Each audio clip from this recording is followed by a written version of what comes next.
Fala pessoal, aqui é Camila Cerdeira e no vídeo de hoje a gente vai falar de algo que eu gosto muito, que é o universo do teatro musical.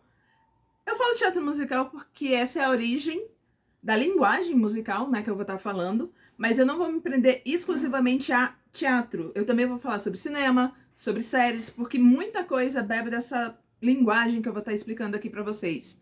E digo mais, ao longo do mês de dezembro inteiro, eu vou dedicar esse mês exclusivamente para falar sobre o universo dos musicais, porque é um tema que eu amo. Pra quem não sabe, eu trabalho com teatro musical, eu trabalho com produção musicais, eu já fiz design de luz, trabalhei com produção, montagem de cenário, fui estagiário de um musical profissional em 2015, quando eu trabalhei com a Avenida Q. Então é algo que, eu conheço muito bem, dois, eu gosto muito de falar e eu tenho poucas oportunidades. Então aqui é um espaço onde eu acho que eu posso falar à vontade do que eu quero. Certo, uma das coisas que eu tenho percebido é que às vezes as pessoas têm dificuldade de entender exatamente o que é um musical. E para resolver isso, eu vou trazer primeiro uma pergunta. Eu vou dar 2 filmes aqui para vocês e eu quero que vocês me respondam aqui nos comentários qual deles é um filme musical. O primeiro filme deles que eu vou indicar é Pitch Perfect, que saiu em 2000 e qualquer coisa, eu não lembro, faz muito tempo já, mas que eu sei que muita gente gosta, que é um filme muito popular, que é um filme muito divertido, eu gosto bastante, e que eu adoro trilha sonora. Essa é a primeira opção. A segunda opção é Mudança de Hábito, com a maravilhosa e eterna Whoopi Goldberg, que é um filme que eu também amo de paixão. Esses 2 filmes aqui, qual deles é um musical? Eu vou dar um tempo para vocês responderem.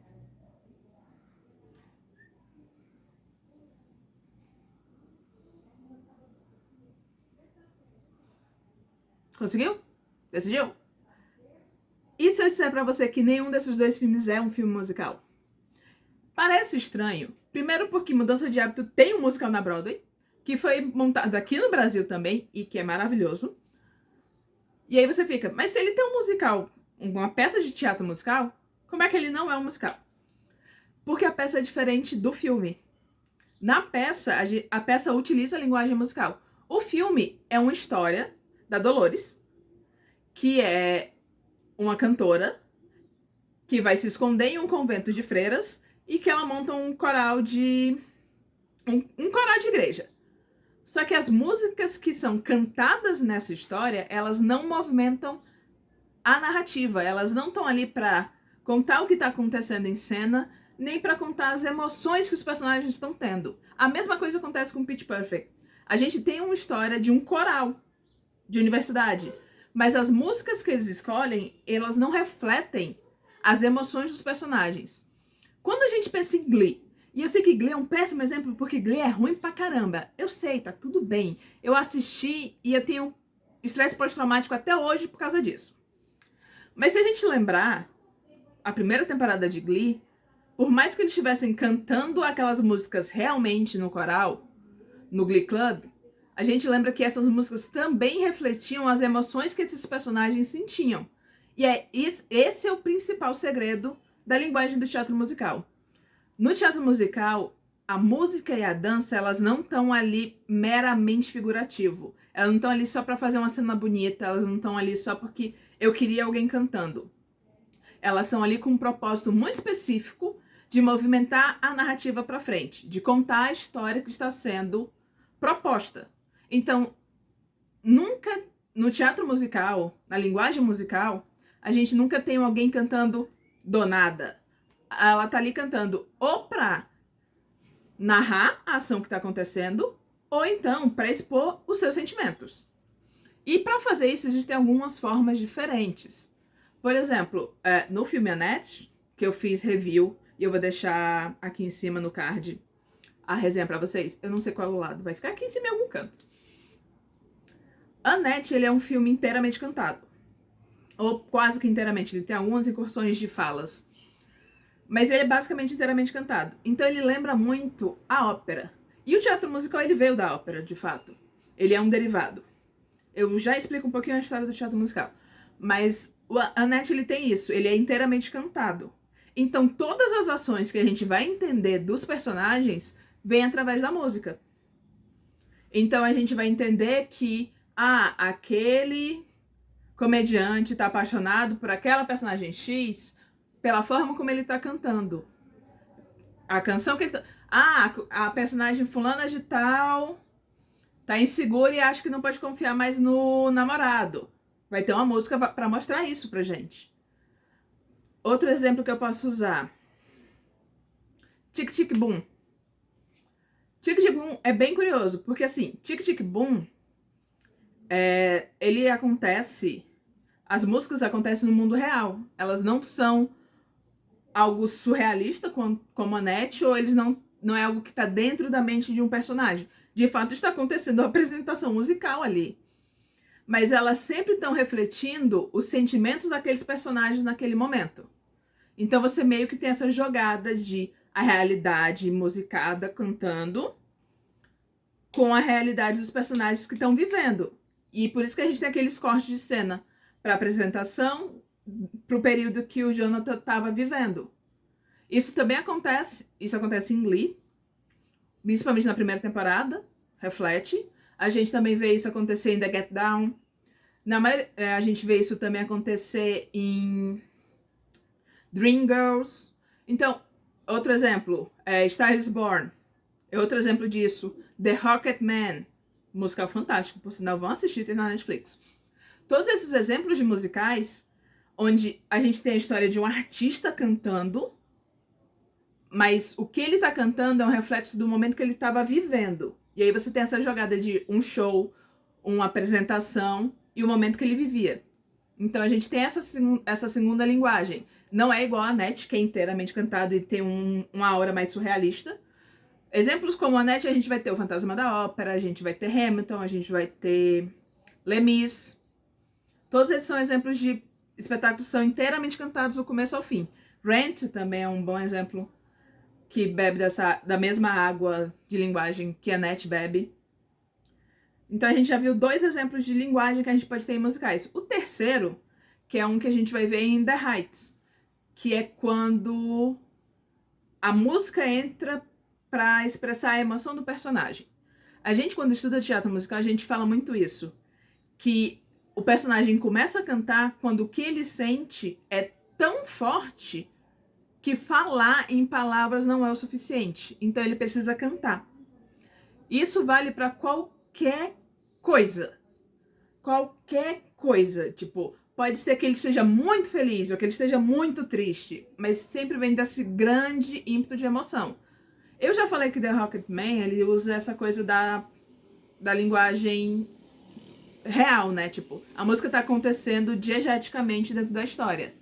Explicando, diegese significa universo, então quando a gente fala que uma música é diegética, significa que dentro do universo do filme, ela existe naquele espaço.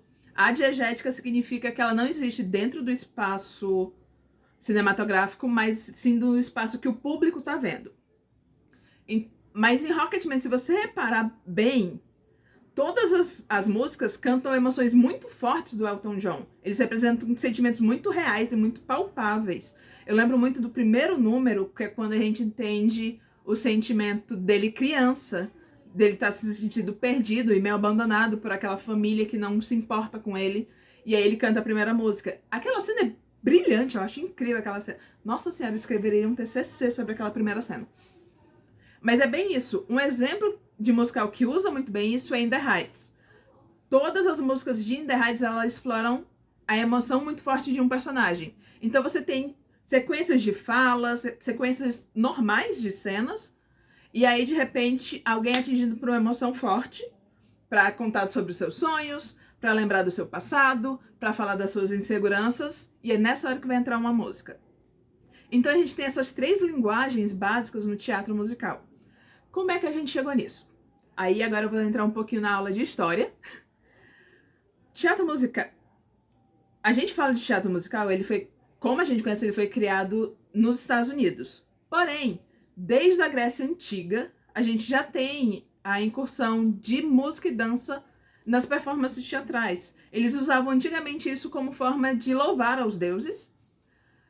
E isso foi se mantendo. Na Renascença, essa incursão de música e canto se transformou no que a gente conhece hoje como ópera.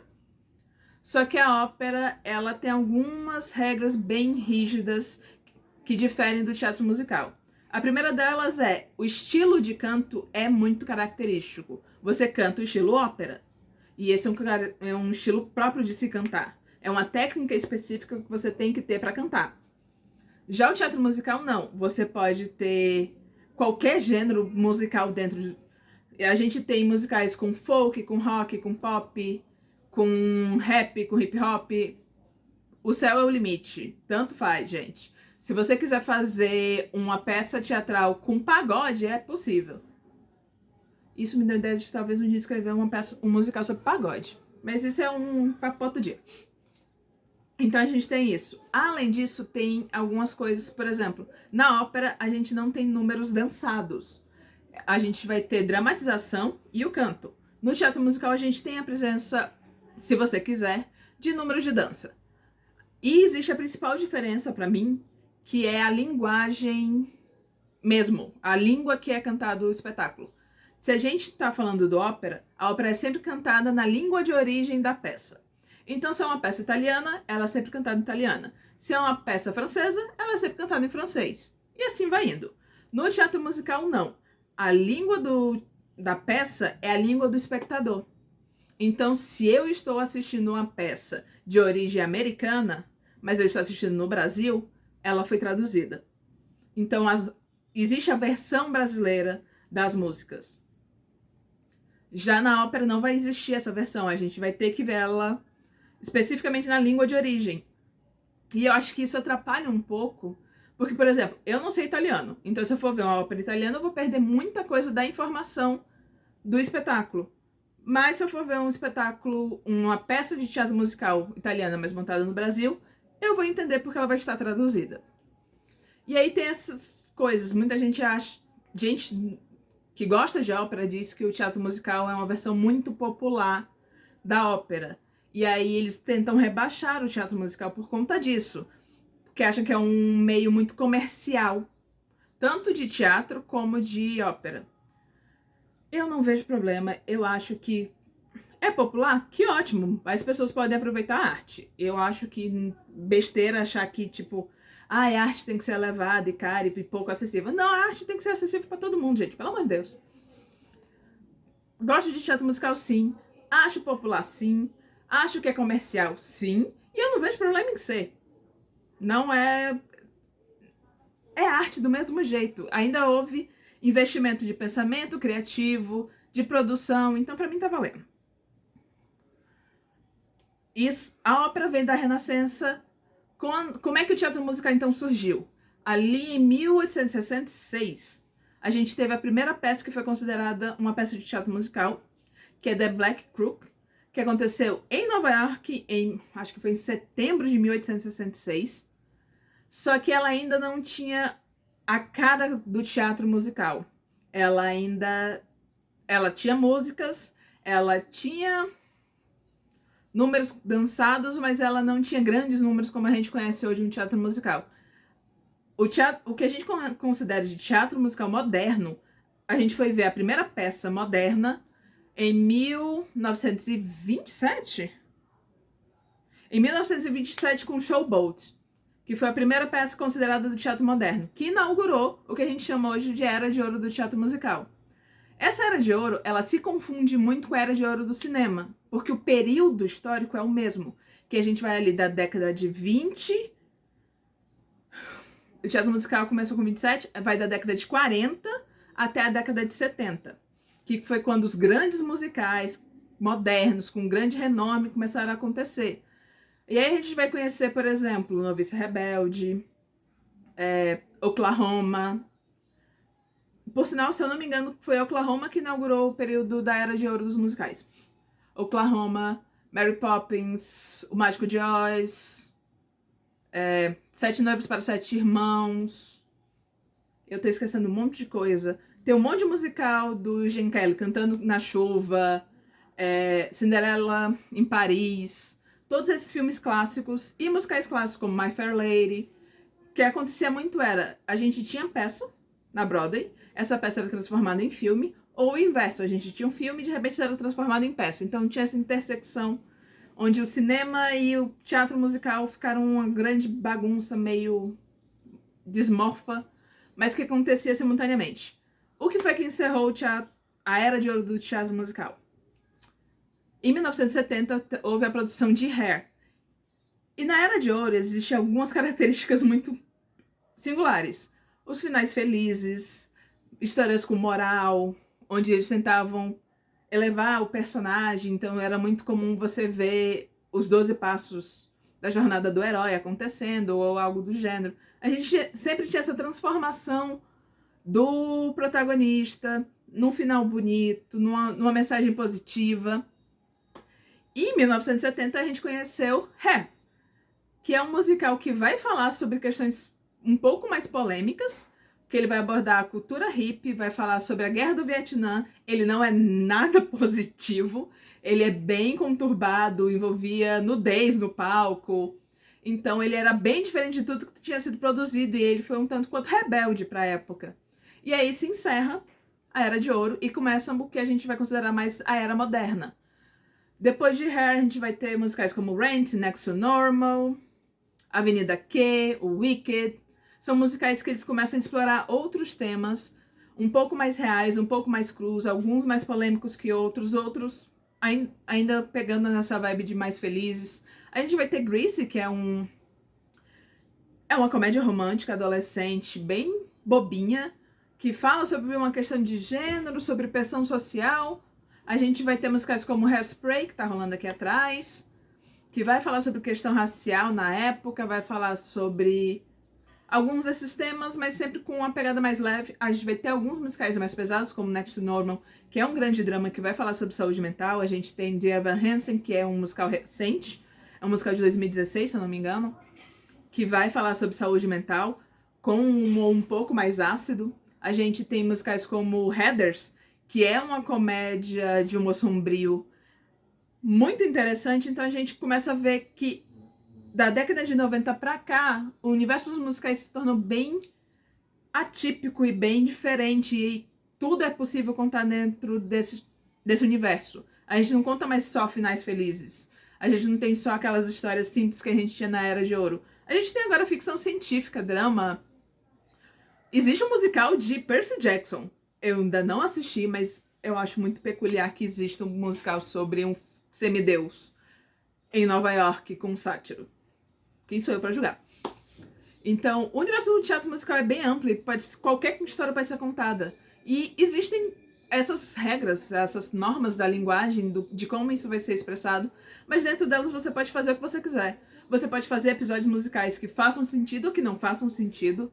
A gente tem episódios musicais como Buffy, que é um clássico e considerado o melhor episódio musical já produzido na TV, que ele é bem pontual, ele realmente trabalha essa coisa de as músicas são as emoções exacerbadas dos personagens. A gente tem episódios musicais como o de Grey's Anatomy, que é uma série médica, onde você nunca imaginaria que do nada alguém estaria cantando, mas fizeram funcionar e eu pessoalmente acho um musical incrível. Então, eu sei que tem algumas pessoas que gostam muito de musicais, eu sei que tem pessoas que não gostam tanto assim. Mas eu acho que sempre vale a pena dar uma chance.